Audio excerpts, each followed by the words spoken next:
Good day, I am Roslyn Osao, and now let's talk about adding polynomials.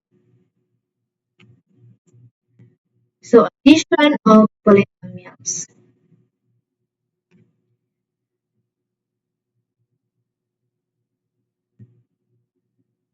Step 1. Collect like terms. So, let us think this is given.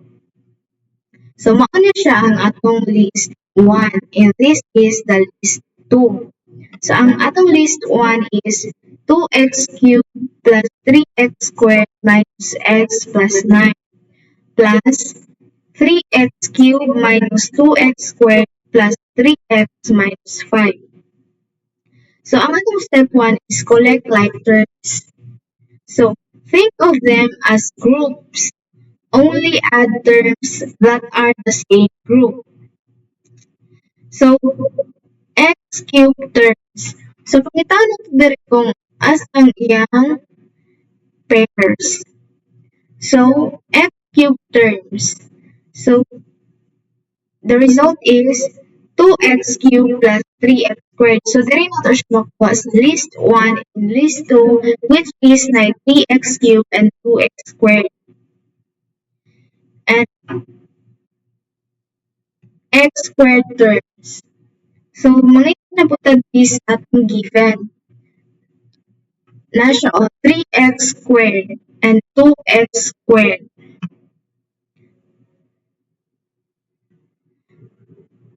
Diri siya. 3x squared minus x squared. Minus 2x squared. Minus 2x squared. And atong x terms is which is na siya sa list 1 na siya x plus and 3x. So, ang atong constant is 9 minus 5. So, ang atong step 2, add each group. So, 2x cubed plus 3x cubed minus is equal to 5x cubed.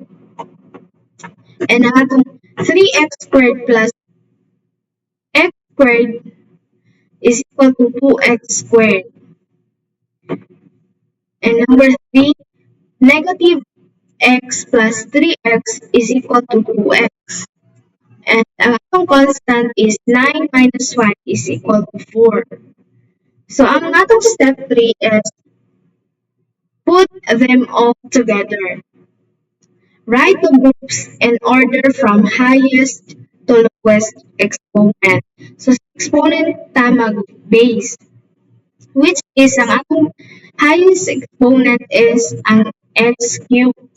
So, first, we have to write the 5x cubed. Second is 2x squared and so on.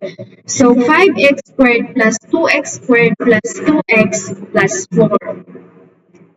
So, muna siya ang atong result sa ating polynomials. That's it.